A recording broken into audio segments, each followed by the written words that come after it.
ನಲ್ಲಿ 3 of wands, page of wands, sun card represent ಆಗಿದೆ. ಕೆಲವೊಬ್ಬರಿಗೆ ಲಾಂಗ್ ಡಿಸ್ಟೆನ್ಸ್ ರಿಲೇಶನ್ಶಿಪ್ ಅನ್ನ ರೆಪ್ರೆಸೆಂಟ್ ಮಾಡ್ತಾ ಇದೆ.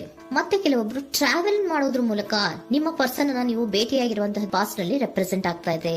ನಿಮ್ಮ ಪಾಸ್ಟ್ ನಲ್ಲಿ ನಿಮ್ಮ ಲವ್ ಲೈಫ್ ನ ವಿಚಾರದಲ್ಲಿ ಒಂದು ರೊಮ್ಯಾಂಟಿಕ್ ಇತ್ತು, ಒಂದು ರೀತಿಯ ಕ್ಯೂರಿಯಾಸಿಟಿ ಇತ್ತು, ಒಂದು ಎಂಜಾಯ್ ಇತ್ತು. ಕೆಲವೊಂದು ರೀತಿಯ ಮೆಸೇಜ್ ಗಳನ್ನ ಎಕ್ಸ್ಚೇಂಜಿಂಗ್ ಮಾಡ್ಕೋತಾ ಇದ್ರಿ, ಫೋನ್ಗಳ ಮೂಲಕ ಅಥವಾ ವಾಟ್ಸ್ಆಪ್ ಗಳ ಮೂಲಕ ಮೆಸೇಜ್ ಗಳನ್ನ ಕಳಿಸ್ಕೊಳ್ಳುವಂತಹದ್ದು, ಒಂದು ರೀತಿಯ ಕ್ಯೂರಿಯಾಸಿಟಿ, ಎಕ್ಸೈಟ್ಮೆಂಟ್ ಗಳೆಲ್ಲ ನಿಮ್ಮ ಲವ್ ಲೈಫ್ ನ ವಿಚಾರದಲ್ಲಿ ಇತ್ತು.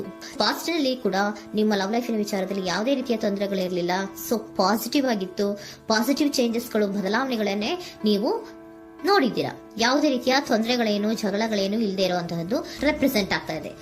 ಅಟ್ ದ ಪ್ರೆಸೆಂಟ್ ಸಿಚುಯೇಷನ್ ಹೇಗಿದೆ, ಈಗಿನ ಸಿಚುಯೇಷನ್ ಕೂಡ ಸೆಕ್ಯೂರ್ ಆಗಿರುವಂತಹದ್ದು. ನಿಮ್ಮ ಲವ್ ಲೈಫಿನ ವಿಚಾರದಲ್ಲಿ ಅಟ್ ಪ್ರೆಸೆಂಟ್ ಅಲ್ಲೂ ಕೂಡ, ಈ ಹಿಂದೆನೂ ಕೂಡ ನಿಮಗೆ ಚೆನ್ನಾಗೇ ಇತ್ತು, ಈಗಲೂ ಕೂಡ ಪ್ರೆಸೆಂಟ್ ಅಲ್ಲಿ ನಿಮಗೆ ಕಿಂಗ್ ಆಫ್ ಪ್ಯಾಂಟಿಕಲ್ ರೆಪ್ರೆಸೆಂಟ್ ಆಗ್ತಾ ಇರೋದ್ರಿಂದ ನಿಮಗೆ ಲವ್ ಲೈಫ್ ನ ವಿಚಾರದಲ್ಲಿ ಚೆನ್ನಾಗೇ ಇದೆ. ಸೊ ಒಂದು ಭದ್ರತೆ ಇದೆ.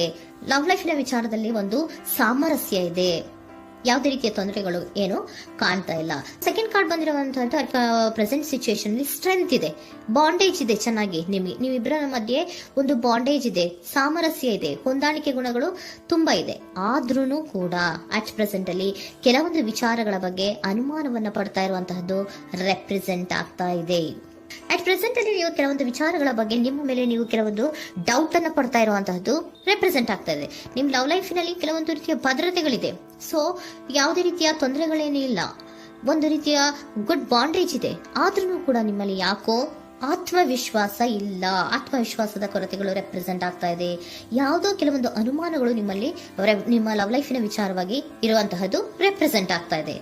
ಏನಾದ್ರೂ ತೊಂದರೆ ಆಗ್ತಾ ಇದೆಯಾ, ನನ್ನ ಲವ್ ಲೈಫಿನ ವಿಚಾರವಾಗಿ ಏನಾದ್ರೂ ತೊಂದರೆ ಆಗ್ತಾ ಇದೆಯಾ ಅಂತ ನಿಮ್ಮಲ್ಲೇ ನೀವು ಅನುಮಾನವನ್ನ ಪಡ್ತಾ ಇರುವಂತಹದ್ದು ರೆಪ್ರೆಸೆಂಟ್ ಆಗ್ತಾ ಇದೆ.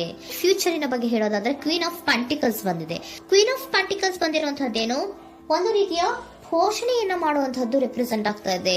ಯಾಕಂದ್ರೆ ನಿಮ್ಮ ಲವ್ ಲೈಫ್ ನ ವಿಚಾರವಾಗಿ ಅಟ್ ಪ್ರೆಸೆಂಟ್ ಅಲ್ಲಿ ಕೆಲವೊಂದು ವಿಚಾರಗಳಲ್ಲಿ ಸ್ಟೇಬಲ್ ರಿಲೇಶನ್ಶಿಪ್ ಅಲ್ಲಿ ಇದ್ರು, ಒಂದು ಗುಡ್ ಬಾಂಡೇಜ್ ಇದ್ರೂ ಕೂಡ ನೀವ್ ಯಾಕೋ ಕೆಲವೊಂದು ವಿಚಾರಗಳ ಬಗ್ಗೆ ಅನುಮಾನವನ್ನ ಪಡ್ತಾ ಇರುವಂತಹದ್ದು, ಅದನ್ನ ರಕ್ಷಣೆ ಮಾಡೋದ್ರೊಳಗೆ ಹೆಚ್ಚು ಗಮನವನ್ನ ಕೊಡ್ತಾ ಇರುವಂತಹದ್ದು ರೆಪ್ರೆಸೆಂಟ್ ಆಗ್ತಾ ಇದೆ. ಇಮಿಡಿಯೇಟ್ ಫ್ಯೂಚರಿನ ಬಗ್ಗೆ ಹೇಳೋದಾದ್ರೆ ನೀವೊಂದು ರೀತಿಯ ಪೋಷಣೆಗಳನ್ನ ಮಾಡುವಂತಹದ್ದು, ನಿಮ್ಮ ಲವ್ ಲೈಫಿನ ವಿಚಾರವಾಗಿ ಕೆಲವೊಂದು ರೀತಿಯ ಹೆಚ್ಚು ಗಮನವನ್ನ ಕೊಡುವಂತಹದ್ದು, ಯಾವುದೋ ನಿಮ್ಮ ವಿಚಾರಗಳಲ್ಲಿ ಹಿಡಿತದಲ್ಲಿ ಏನ್ ಇಟ್ಕೊಂಡಿದ್ರೋ, ನಿಮ್ಮ ಪೊಸೆಸಿವ್ನೆಸ್ ಅನ್ನ ಏನ್ ಇಟ್ಕೊಂಡಿದ್ರೋ, ಯಾವುದೋ ಕೆಲವು ವಿಚಾರಗಳಲ್ಲಿ ನೀವು ಬಹಳಷ್ಟು ಓಪನ್ ಅಪ್ ಆಗಿ ಮಾತಾಡದೆ, ಯಾವ ವಿಚಾರಗಳನ್ನು ಕೂಡ ಹೇಳ್ಕೊಳ್ಳದೆ, ನಿಮ್ಮಲ್ಲೇ ನೀವು ಕೆಲವೊಂದು ಬೇಜಾರುಗಳನ್ನ ಏನ್ ಇಟ್ಕೊಂಡಿದ್ರೋ ಆ ವಿಚಾರಗಳನ್ನ ನೀವು ಮಾತಾಡುವಂತಹ ಸಾಧ್ಯತೆಗಳು ಇಮ್ಮಿಡಿಯೇಟ್ ಫ್ಯೂಚರ್ ನಲ್ಲಿ ಕಾಣಿಸ್ತಾ ಇದೆ. ಯಾವುದೋ ಕೆಲವೊಂದು ವಿಚಾರ, ಯಾಕೆ ಯಾವುದೋ ಕೆಲವು ವಿಚಾರಗಳಲ್ಲಿ ನಿಮಗೆ ಅನುಮಾನಗಳು ರೆಪ್ರೆಸೆಂಟ್ ಆಗ್ತದೆ. ಲವ್ ಲೈಫಿನ ವಿಚಾರ, ಪ್ರೀತಿಯಲ್ಲಿ ಯಾವಾಗ ಅನುಮಾನಗಳು ಸೃಷ್ಟಿಯಾಗುತ್ತೋ ನಾವು ಅವಾಗವಾಗ್ಲೇ ಅದನ್ನ ಬಗೆಹರಿಸ್ಕೊಬೇಕು.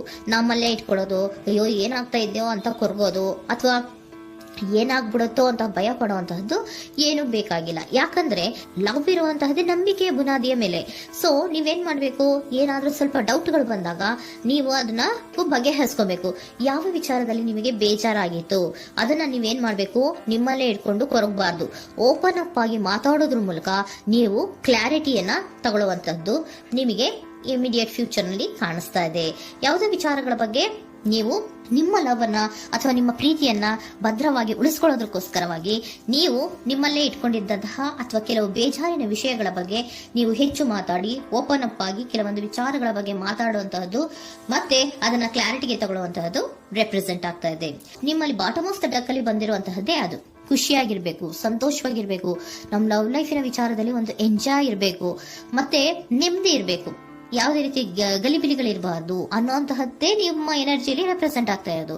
ಅದಕ್ಕೋಸ್ಕರನೇ ನೀವು ಏನೇನು ಕೆಲವೊಂದು ಸ್ವಲ್ಪ ಅನುಮಾನವನ್ನ ಪಡ್ತಾ ಇದ್ರಿ ಅಥವಾ ಕೆಲವೊಂದು ವಿಚಾರಗಳಲ್ಲಿ ನೀವು ಡಿಸ್ಟರ್ಬ್ ಆಗಿದ್ರಿ, ಓಪನ್ ಅಪ್ ಆಗದೆ ಹೇಳ್ದೆ ನಿಮ್ಮಲ್ಲೇ ನೀವು ಬೇಜಾರನ್ನ ಮಾಡ್ಕೊಂಡು ಏನು ಕೆಲವು ವಿಚಾರಗಳ ಬಗ್ಗೆ ಕೊರಗ್ತಾ ಇದ್ರಿ, ಅದನ್ನ ನೀವು ಓಪನ್ ಅಪ್ ಆಗಿ ಮಾತಾಡಿ ಅದರ ಬಗ್ಗೆ ತಿಳ್ಕೊಳ್ಳುವಂತಹದ್ದು, ಅದನ್ನ ಕ್ಲಾರಿಟಿಗೆ ತಗೊಳ್ಳುವಂತಹದ್ದು ನಿಮ್ಗೆ ರೆಪ್ರೆಸೆಂಟ್ ಆಗ್ತಾ ಇದೆ. ಪಾಸ್ಟಿನಲ್ಲಿ ನಿಮ್ಗೆ ತುಂಬಾನೇ ಚೆನ್ನಾಗಿತ್ತು, ಅಟ್ ಪ್ರೆಸೆಂಟ್ ನಲ್ಲೂ ತುಂಬಾನೇ ಚೆನ್ನಾಗಿದೆ. ಬಟ್ ಕೆಲವೊಂದು ವಿಚಾರಗಳ ಬಗ್ಗೆ ನೀವು ಸೆಲ್ಫ್ ಡೌಟ್ ಅನ್ನ ಪಡ್ತಾ ಇರುವಂತಹದ್ದು ರೆಪ್ರೆಸೆಂಟ್ ಆಗ್ತಾ ಇದೆ. ಏನಾಗ್ತಾ ಇದೆಯೋ ಅನ್ನೋದ್ರ ಬಗ್ಗೆ ನೀವು ಸ್ವಲ್ಪ ವಿಶ್ವಾಸವನ್ನ ಕಡಿಮೆ ಮಾಡ್ಕೊಳ್ತಾ ಇರುವಂತಹದ್ದು ರೆಪ್ರೆಸೆಂಟ್ ಆಗಿತ್ತು. ಬಟ್ ಆದ್ರೆ ಇನ್ ಇಮಿಡಿಯೇಟ್ ಫ್ಯೂಚರ್ ನಲ್ಲಿ ಏನಪ್ಪಾ ಅಂದ್ರೆ ನಿಮ್ಮ ಲವ್ ಲೈಫ್ ಅನ್ನ ನಾವು ಉಳಿಸ್ಕೊಬೇಕು, ನಾನು ಎಲ್ಲವನ್ನ ನನ್ನ ಕಂಟ್ರೋಲ್ ಅಲ್ಲೇ ಇಟ್ಕೊಂಡು ಅಥವಾ ಪೊಸೆಸಿವ್ನೆಸ್ ಅನ್ನ ಬೆಳೆಸ್ಕೊಂಡು ನಾನೇ ಬೇಜಾರು ಮಾಡ್ಕೊಂಡಿದ್ರೆ ಸರಿ ಇಲ್ಲ, ನಾನು ಓಪನ್ ಅಪ್ ಆಗಿ ಮಾತಾಡಿ ಕೆಲವೊಂದು ವಿಚಾರಗಳ ಬಗ್ಗೆ ನಾನು ಕ್ಲಾರಿಟಿಯನ್ನ ತಗೋಬೇಕು ಅಂತ ಆಲೋಚನೆಯನ್ನ ಮಾಡ್ತಾ ಇರುವಂತಹದ್ದು ರೆಪ್ರೆಸೆಂಟ್ ಆಗ್ತಾ ಇದೆ. ಓಕೆನಾ? ಒಂದು ಏಂಜಲ್ ಗೈಡೆನ್ಸ್ ನ ನಿಮ್ಮ ಲವ್ ರೀಡಿಂಗಿನ ವಿಚಾರವಾಗಿ ತಗೊಂಡ್ಬಿಡೋಣ ಅಲ್ವಾ. The situation will improve. ಸಿಚುಯೇಷನ್ಗಳು ಇಂಪ್ರೂವ್ ಆಗತ್ತೆ.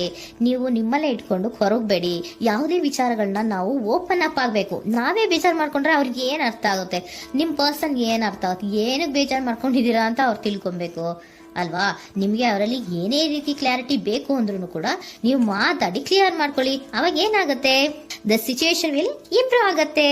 ಇದಿಷ್ಟು ನಿಮ್ಮ ಮಂತಿನ ಲವ್ ರೀಡಿಂಗ್.